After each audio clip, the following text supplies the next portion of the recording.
This film will present the Eurostars 3 programme, which was launched in September 2021. It aims to give you some insight on the application procedure. We shall start with an explanation of what the programme is about and why you might like to consider applying. Then, look at the eligibility requirements, what you can receive funding for, and the rules around this. And finally, the registration procedure and the actual application. So what is Eurostars 3? As its name suggests, it's the third Eurostars programme. It is one of a number of programmes under the Eureka umbrella. And Eureka is a public network for international cooperation in research, development, and innovation, and has a presence in more than 45 countries.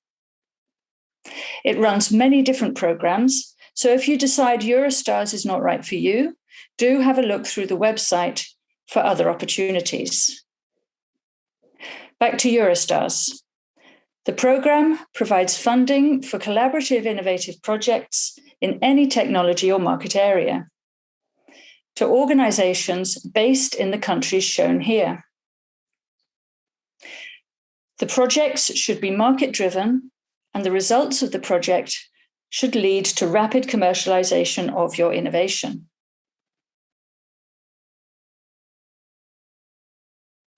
To be eligible for funding from Eurostars, your project will need to meet 7 criteria. The lead partner must be an SME registered in one of the countries on the previous slide. The other partners can, but do not have to be SMEs. The project is collaborative, with at least 2 independent entities involved. More than 2 is also fine. At least 2 of the partners must be from Eurostars countries, and at least 1 is from an EU member state or Horizon Europe associated country. The budget for all SME partners from Eurostars countries must be at least 50% of the total budget.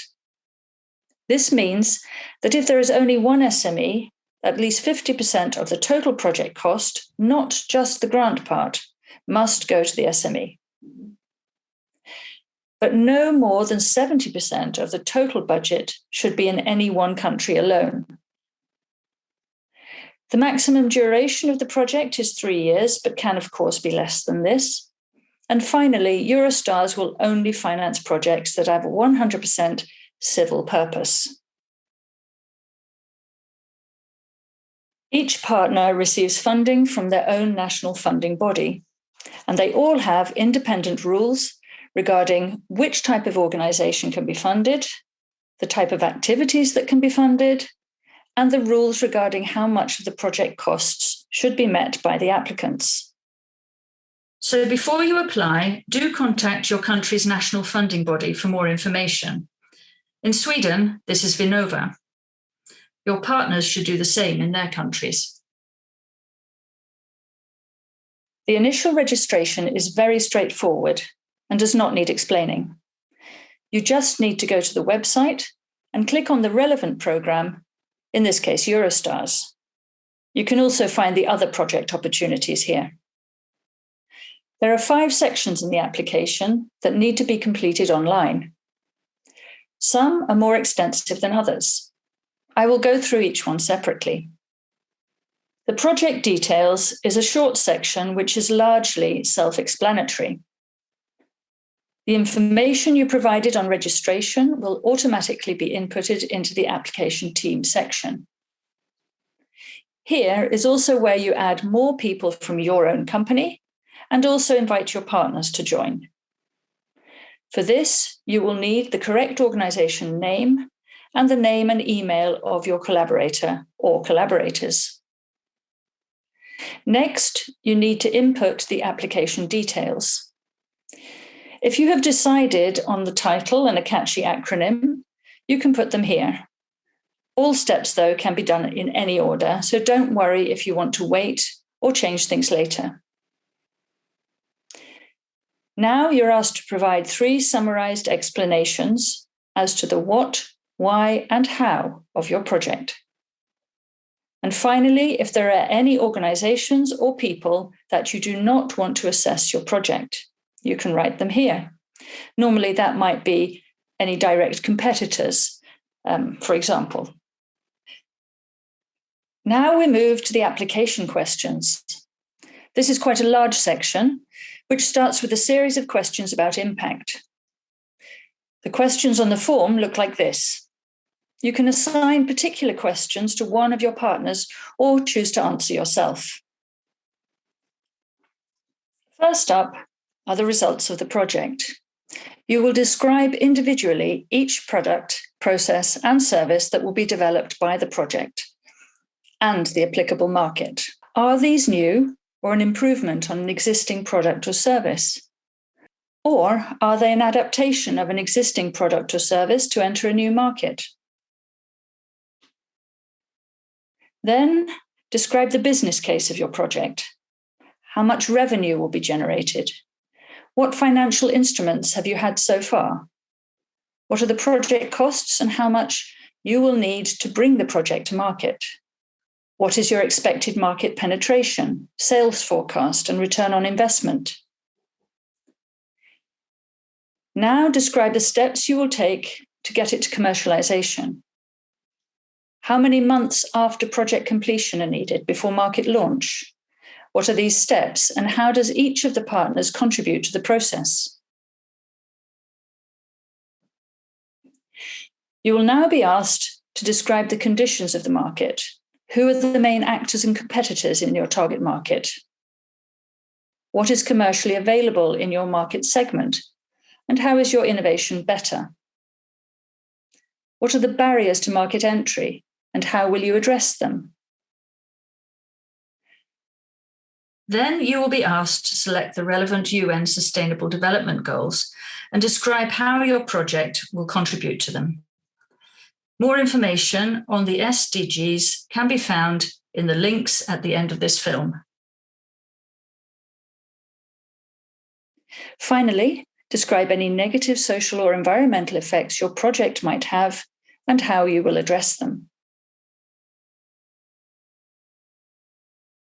The next section is about the excellence of your project and is divided into 3 specific questions.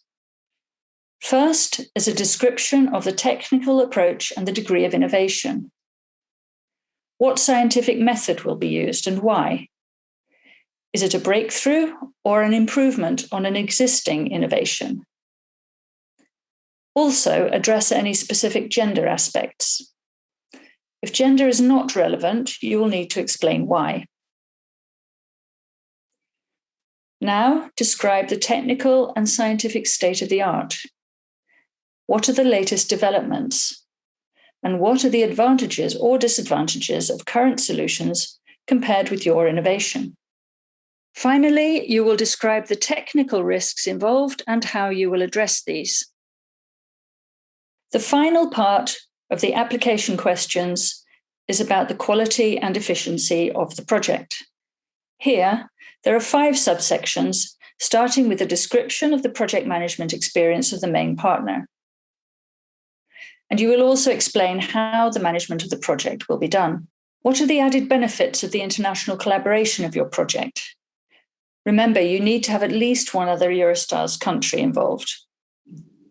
There should be clear benefits in the collaboration for all of the partners. For the IP section, you should provide information on your current IP, including patents, copyrights, trademarks, or trade secrets that will be used in the project. State who owns them and who has authorization to use them.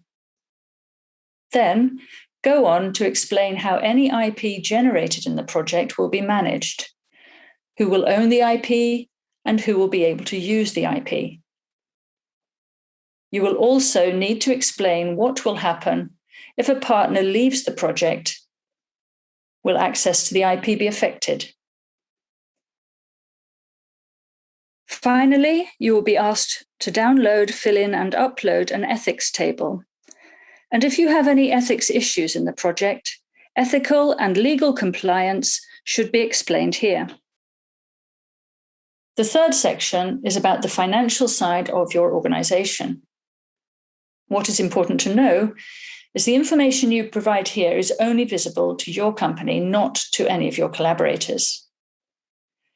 Before you can provide information on the project costs, you must complete the work package section. You will then be able to allocate costs to each of the completed work packages. Then you need to provide some standard company financial information for the last 2 complete and closed financial years, including staff headcount, annual turnover, and balance sheet total. All privately funded organizations will also need to upload a financial annex. This will normally be your previous year's closed accounts or similar. Your country national contact point will be able to tell you what is needed. Next, you describe your organization. All of your partners will also be required to complete this section. What is your core business? What is your company's expertise? And what sector do you operate in? Then there are a couple of yes/no questions about previous R&D work and funding. And then you will need to explain in some detail why you want to collaborate in the project and what benefits you expect. Also, what you will contribute. Then, based on the financial information that you have provided already, you need to explain in words your current financial situation and how this impacts your ability to perform your part of the project. You will then refer to the work packages and describe which tasks you will perform and the costs of these tasks. Also, if any of your tasks are to be subcontracted. For the question about impact in your organization, you will present potential economic impact and any growth in employment foreseen. Scientific or social impact or other benefits are also explained here. You then fill in the grant amount you're applying for, and finally, how your part in the project will be co-financed. Next are 2 forms to download, sign, and upload again. Committing your organization to the project, and if you're an SME, a declaration to that effect. The final section is about the actual project work packages. For each work package, you give a name, like management, clinical trial, regulatory, etc. You provide a summary of the work to be done and which of the partners is the lead. Then describe the milestones and the outcomes of the work. The work package tasks describe specifically what you will do. Best could be to number or bullet point these tasks and describe in enough detail for the evaluator to clearly understand what will be done, by which partner or subcontractor, why, and how. Once you have finalized the work package and filled in the finances, the work package cost table will be automatically produced for you. If you wish to include a technical annex and Gantt timeline chart to the project, you are able to do this here. These are not mandatory. And that's all. So finally, here are some sites you can go to find out more. Good luck with your project and your Eurostars application.